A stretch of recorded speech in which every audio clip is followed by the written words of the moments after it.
Greetings, this is Greg.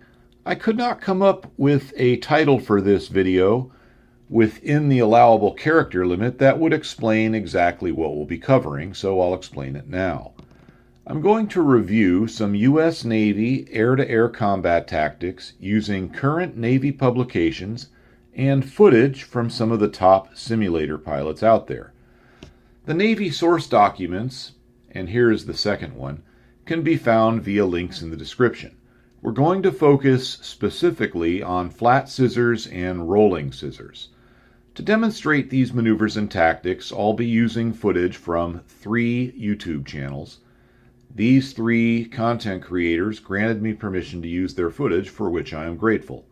The 3 are, in alphabetical order, Growling Sidewinder, iFly Central, and Sheriff's Sim Shack. This will enable us to see examples from World War I up through the Korean War. The FA-18 seen in the thumbnail is from the Navy publications, but we won't be using an FA-18 today, perhaps another time. In a previous video using U.S. Air Force data, we covered the high yo-yo. The Navy version is not different, but I'm going to review it here so that we can get in sync with the Navy terminology. The situation is this.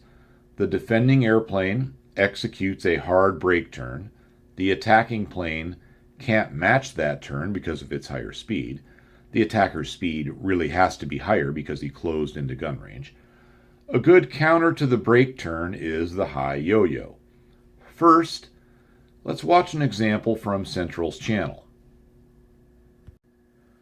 This is a pretty standard Central situation. He is closing in on a damaged P-51, thus he's able to gain on it in his Focke-Wulf FW-190A8. Fires some shots to try and entice the 51 to turn. That'll shorten the chase. And there we go. The 190's in a left brake turn. Central's going to have a hard time matching that turn, so instead he goes up into a high yo-yo, pulls high G there, comes back on down, tries to line it up, and boom. Now let's look at the Navy text and get on board with their terminology. Quote, a high yo-yo is an offensive lag pursuit maneuver designed to prevent an overshoot by controlling excessive closure while preserving range. It is an out-of-plane maneuver intended to control excessive downrange travel and ensure our aircraft does not overshoot the opponent's flight path, unquote. So let's go through these terms, starting with lag pursuit. There are 3 types of pursuits: lead, pure, and lag. In lead pursuit, your flight path is aimed ahead of the targets. In pure pursuit, you are essentially creating a collision course. And lag pursuit puts you behind the target's flight path. In a high yo-yo, you are in lag pursuit, although in order to get a gunshot, you will need to transition to lead pursuit at some point. It's not always possible, but that's the goal. So, what does lag pursuit do for you? It increases or maintains range, thus prevents overshooting. It decreases or maintains angle off tail. What is that? Well, here you go. It's quite simple. It's literally the angle off the tail of the target airplane. This term is used a lot to describe weapons envelopes and aircraft-to-aircraft orientation. As you can see, a low angle off tail is desirable. Lastly, lag pursuit decreases or maintains closure rate. Back to our yo-yo. It's an out-of-plane maneuver. Yes, I know we're burning through this fast, but you can pause and read the text if you want. Out of plane means that our aircraft's plane of maneuvering is more than 45 degrees out of our opponents, at least as defined by the Navy. Now, let's watch Central's yo-yo again to get all the terminology in there. So Central has a very high closure rate with this P-51. He has to have that in order to get into gun range. To minimize chase time, he fires some shots, and the P-51 starts to execute his brake turn. When he does, in order to maintain closure rate and angle off tail, Central pulls up out of plane in lag pursuit. Here he pulls high G so that he can get into lead pursuit and takes the shot. As you read through this page, you'll see the terms RAC and WEZ. RAC means range, angle, closure, which are the three things we're trying hard to manage during a dogfight. WEZ is weapons engagement zone, which is a big deal for missiles, but it's usually pretty clear-cut for guns. Lastly, they mention the overshoots, which is what we need to talk about before we move into the scissor maneuvers. The 3-9 line overshoot is the most basic type. It simply means that your enemy flew in front of the imaginary line extending through your 3 and 9 o'clock positions. This causes a role reversal, meaning the attacker becomes the defender. In the flight path overshoot, role reversal may or may not happen. It depends on where the attacker crosses the path and other factors, speed and so forth. In this picture, the attacker shown in blue, and the attacker's always in blue in these two Navy manuals. The attacker in blue has gone in front of the enemy's 3-9 line, so in this case a role reversal has happened. Last is the in-close overshoot, which is the most relevant for where we're going with this discussion. Take a look at picture 1 and ask yourself this: when should the defender with the red line reverse his turn? Turning at the wrong time in this exact situation is one of the most common errors I see in flight sims. As you would expect, the Navy gives us some good guidance on timing this reversal. There are 3 criteria you are looking for, and if you have all 3 during a close-in overshoot, then reverse. Note, there's a call-out which is, quote, reverse, unquote, and the specific criteria where that call is made is in the book. In this case, we're looking at situation A, the close-in overshoot. So, what are the reversal timing criteria? Here they are. First, we have to be inside the control zone. What does that mean? Well, you can see the control zone definition here. It's an area behind the plane within weapons range, but not so close as to make targeting a maneuvering airplane difficult, or, in the case of missiles, too close for launch. In the case of the T-45 trainer the Navy is using here, they have specific dimensions. For a World War II fighter, the ranges are going to be closer and the cone a bit wider, but the same principles apply. Note that the control zone is centered on the flight path. It is not always directly behind the plane. Back to our list. It says inside the control zone. That's a bit confusing. It does not mean in or within the control zone. It means too close. In the case of the T-45, it means closer than 2,000 feet, or about 600 meters. For a World War I or even a World War II airplane, it's got to be a lot less. Reversing with an enemy in your own control zone is bad, as stated here. Our next criteria is 60-degree target aspect. This is a big one. Target aspect is the angular difference between the target's nose and your aircraft. 0 means he's pointed right at you. For a reversal, we want at least 60 degrees. We would also like to have about 60 degrees angle off tail, although that's stated in another area.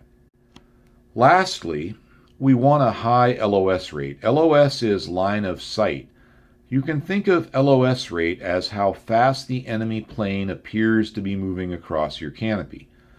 A plane in close has a lot of relative motion as compared with a plane in the distance. Thus, a plane in close, especially if moving fast, has a high LOS rate. This is something you just kind of have to get used to visualizing, but we're going to have footage a little later on in the video that helps with that.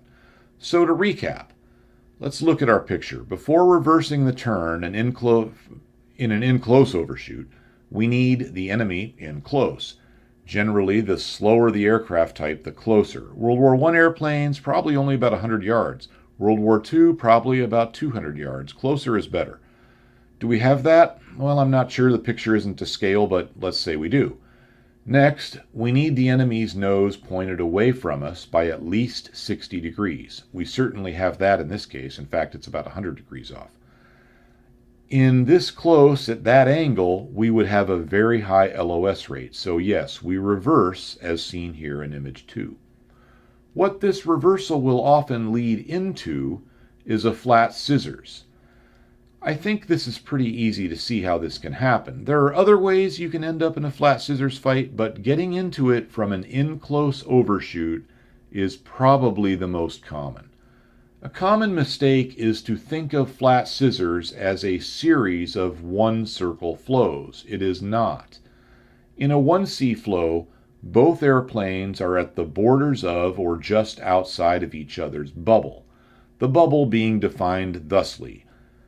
In a 1C flow, the planes will come nose to nose and possibly have head-on shots, and in this fight, minimum turn radius is the key factor. In the scissors maneuver, both planes are inside of each other's bubble and will not come nose to nose. It's not so much about turn radius as it is about minimizing forward travel to force the opponent out in front. This is a bit confusing because in a pure technical sense, flat scissors are a series of 1C turns, and turn radius is a factor. However, in a true 1C turn fight, it's the main factor. In flat scissors, the main issue is reducing forward travel. Thus, the ideal speed in flat scissors will be well below the minimum radius turn speed, which is what we would try and use in a 1C flow. I encourage you to pause and read this paragraph. Note that if the planes go outside of each other's bubble, it does turn into a 1C fight, and turn radius becomes your primary concern. So, let's take a look at some footage. It's a good time to introduce our guests. In no particular order, we have the iFly Central channel. Central's videos are awesome, the footage is clear, the tactics solid, and he has some real airplane flying on his channel as well. He is a pilot. In some of his videos, he's flying lone wolf style. In others, he flies with a very strong squad, displaying excellent teamwork. Next, we have Sheriff Simshack. The sheriff flies as if he is really in the war. It's rare to see him showboating or making mistakes. He typically flies with one wingman or more. There's a saying in aviation that the superior pilot uses superior judgment to avoid situations requiring the use of his superior skill. That is exactly how the sheriff flies. A lot of perfectly set up bounces and teamwork. His channel's amazing and the videos are very immersive. Last but not least, we have Growling Sidewinder. His channel's a different type.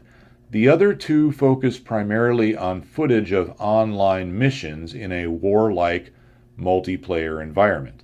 Lots of threats going on at the same time, so they really have to keep their heads on a swivel. Growling's videos, for the most part, are arranged duels between various types of planes with commentary and a very good post-flight session using graphics to describe the tactics. Since he is deliberately putting himself into neutral starting positions with an enemy close by, his channel covers a lot of pure dogfighting rather than hunting, killing, and teamwork tactics, although he does cover that a bit. All three are great channels. I subscribe to all of them. I suggest you do too. I really appreciate these guys letting me use their footage. I should also mention Sharfie. She isn't in this video, but dang, she is good. You can find a link to all four of these in the description, as well as a direct link to Sharfie using her rolling scissors to great effect. It's very impressive. Please keep in mind that all the footage in my video is lower quality than you will see on these channels. So, let's start out with some World War I footage from Central. I like the World War I airplanes. Everything's a little slower moving and up close and personal. Easy to follow. Let me set the scene for you here. Central is in a Fokker D-7F, a very capable airplane. He's chasing a Sopwith Camel, which does have a turn rate and radius advantage. Now, the Sopwith Camel is likely piloted by someone who has lost his situational awareness because he's been in a multi-plane engagement that's going on for a while at this point, and he's just coming out of a spin. He's in a hard right-hand turn. So let's start the motion. Central will pull hard to line up, and as soon as he gets some shots on target here, the Camel immediately starts to transition into flat scissors. You can see him starting that right here. I know it's partially hidden by the wing. But let's take a look at this. This is not a good time to start that turn. But, like I say, I think he's lost some situational awareness, and I don't think he knows exactly where Central is. Central is solidly in his control zone. Central has the target within that 60-degree arc we talked about. The LOS rate is not high. In fact, it's darn near stationary. The Camel pilot really should have just continued his right turn. Had he done that, he would have been safe. But instead, he's going to turn left, and Central has enough time to line up the shot. So let's get the motion again and see what happens. So the Camel crosses right in front of the Central sights, and Central gets the shot in. The Camel reverses again, but too early, and Central gets shots right into the cockpit. And that ends the fight. It's all over. Here's the still shot of the final moment. The Camel did an amazing job getting the plane turned around, but again, he executed his reversal just at a really bad time and turned right into the D7 sights. This is not too unusual. I see a lot of mistimed reversals online.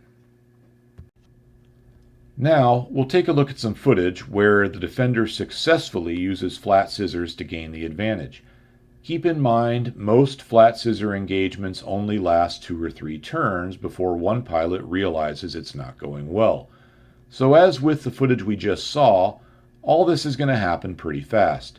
The Sim Sheriff is going to help us with this one. He doesn't get into trouble too often, but when he does, he's very good at using scissors to get out. The Sheriff's in a Soviet LA-5, and he's gaining pretty rapidly on a German aircraft. He's trying to line up a medium to long range shot, and as he does, he realizes he's starting to take some hits. So he checks 6, and we've got an FW-190 on our tail. Now this is going to happen really fast. The Sheriff's going to brake hard left and engage flat scissors. There is a perfectly timed reversal there and another perfectly timed reversal, but then the 190 does a third reversal horribly timed, which puts himself out in front of the Sheriff's guns. So the Sheriff lines up the shot, and the LA-5's cannons are very powerful, and rips the wing off.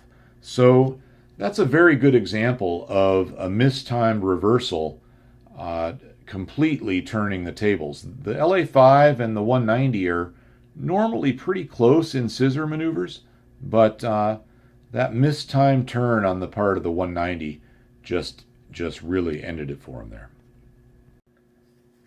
Now we've seen 2 scenarios with flat scissors, one where the defender was defeated and one where the defender was victorious.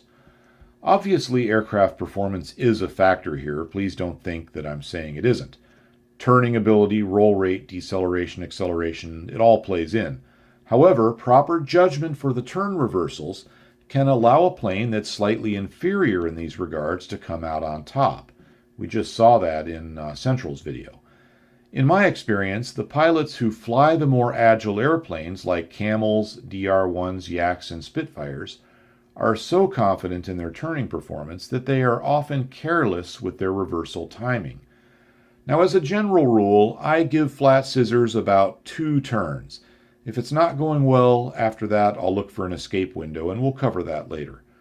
Next, we need to discuss rolling scissors.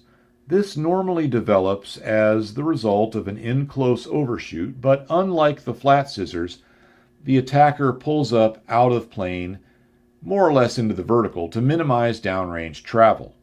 In order to maintain visual on the defending aircraft and be able to pull back into it, the attacker has to roll.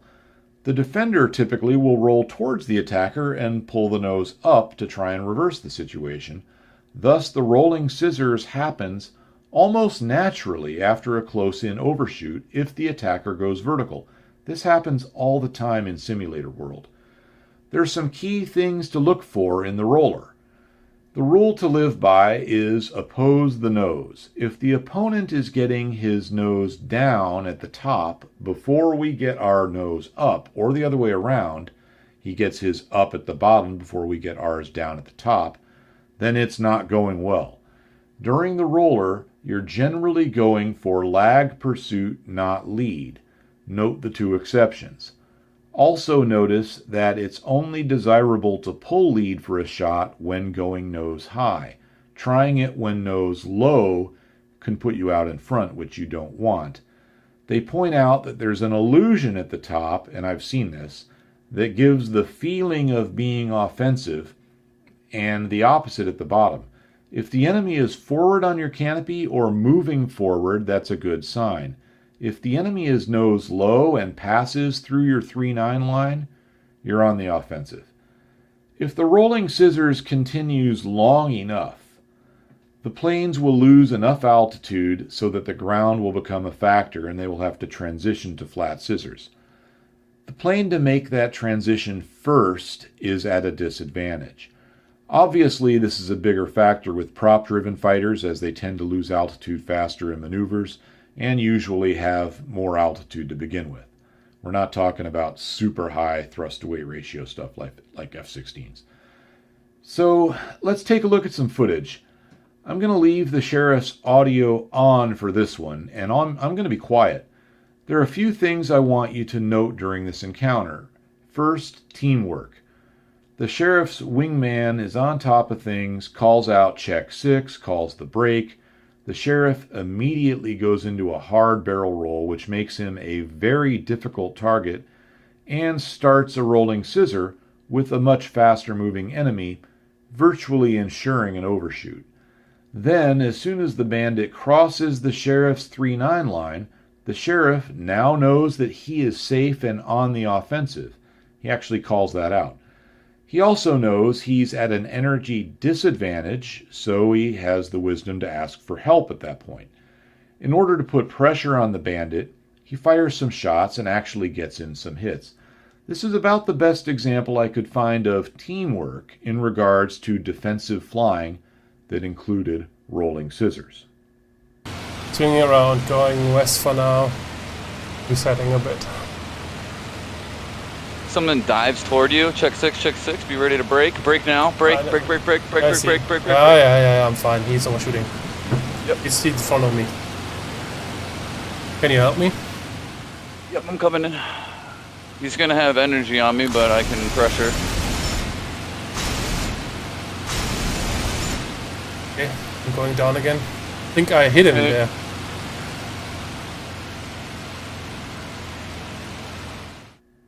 As you saw, a lot happened in those few seconds. It was so quick that the rolling scissors never really got going, but hopefully you picked up on the key points there. That one was pretty clear-cut due to the speed differential going in. What happens a lot of times is that the planes transition from rolling scissors to flat scissors, usually due to ground proximity. Sometimes, if they have enough energy, they transition the other way back into a roller. Let's take a look at another example from the Sheriff. It's a great fight with the Sheriff in an LA-5FN against the 190.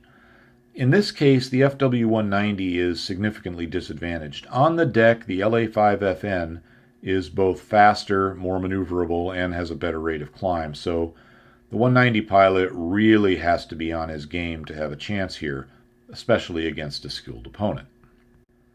So the Sheriff's in pursuit. He's taken a few pot shots, which are dangerous. Sometimes he does hit with them, and the LA-5FN's cannons are extremely powerful. They will go right through the 190's armor at this range.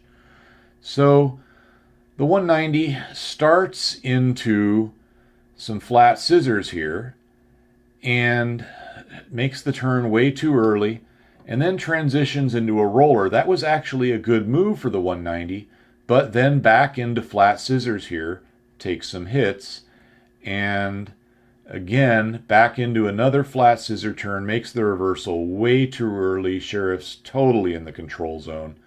That was extremely bad. Sheriff gets some cannon shots on target, and that's the end of it. Sheriff's going to go to an external view for us here in just a moment, which is really quite nice. So you can see him coming in, and from this angle you can really see how these mistimed reversal turns in the scissors just doom this 190. He's doing it with the Sheriff too far away. The Sheriff's just solidly in the control zone. He correctly switches to a roller here, and you can see that almost worked, but just mistimed a little bit, didn't get out of plane. The sheriff got that shot in a moment ago. And then he goes back to the flat scissors, and that's just the death of him. You cannot do flat scissors with an enemy aircraft that's more maneuverable and back there in the control zone.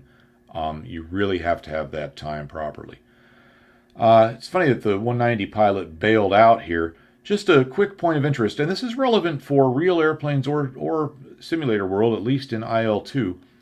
If you touch down more or less in the landing attitude, more or less at normal landing speed, you're usually going to survive that, and so will your passengers, provided you're not slamming into the side of a cliff or something. So, usually not good to bail out at low altitude if you have a somewhat controllable airplane. Just ride that one out. Now we're going to move on to jets. We're bringing in Growling Sidewinder, who will be flying with Feisty as his opponent. Growling will be in a MiG-15 and Feisty in an F-86. This is a heck of a good fight. It's a prearranged dogfight, so two very skilled opponents and two somewhat equal airplanes. They're not only somewhat equal to each other, what's extra helpful here is they're somewhat equal in performance to the Navy's T-45, which is the example aircraft used in the source documents we're using for this video. Also, the graphics in the DCS system are just beautiful. Here we go, both planes are in a right-hand turn. You're going to see Feisty in the F-86 use a mixture of rolling scissors and flat scissors to great effect. He goes into a roller at a distance here, so Growling does get a shot, but the MiG's low rate of fire cannons and the distance and the angle and just the complication of that shot make it very difficult. Now at this point, Feisty takes advantage of the sun to reverse into flat scissors. Now, it may look like this reversal was very properly timed. He has a couple of things going for him, though.